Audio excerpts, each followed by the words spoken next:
Saudaraku, tahukah Anda semua bahwa apa yang menjadi penyebab terbesar konflik manusia sepanjang sejarah?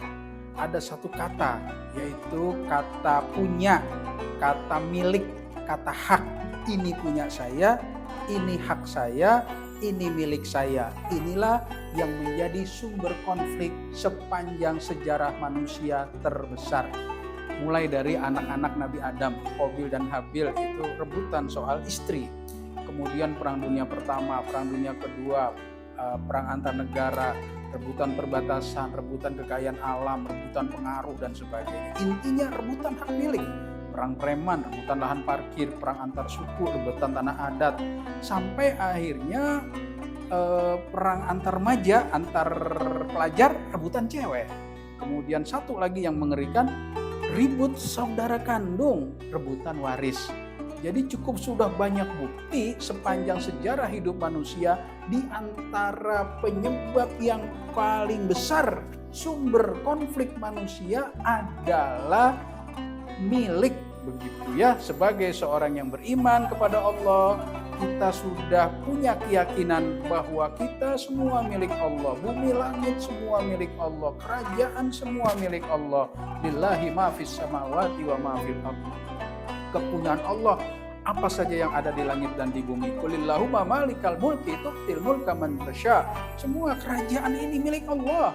Innalillahi wa inna ilaihi raji'un. Kita semua milik Allah dan kita semua akan kembali kepada Allah. Ayatnya mah kita sudah tahu, tetapi ketika diimplementasikan, kita mulai menginternalisasi, kadang kagak nyambung. Ayatnya berulang-ulang kita baca, kita hafal, bahkan kita tahu artinya, tetapi kenapa sepanjang sejarah manusia banyak orang yang berkonflik? Di antara sebabnya adalah rebutan materi. Nah, semoga kita menjadi orang yang pandai di dalam menginternalisasikan keimanan kita kepada Allah, bahwa hanya Allah sebagai sumber pemilik, bahwa hanya Allah pemilik yang sesungguhnya, sehingga kita menjadi orang-orang yang hanya diberikan amanah untuk menyalurkan, untuk mengatur, untuk menata, untuk mendistribusikan kepunyaan Allah ini sesuai si yang empunya.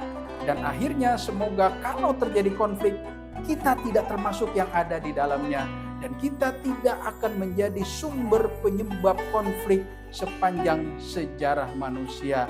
Mari sama-sama kita tingkatkan keimanan kita kepada Allah Subhanahu wa taala, bahwa hanya Allah yang menjadi pemilik alam semesta, hanya Allah yang memiliki diri kita, hanya Allah yang memiliki semuanya, sehingga tidak ada ambisi yang berlebihan dalam hidup kita untuk memiliki segala-galanya.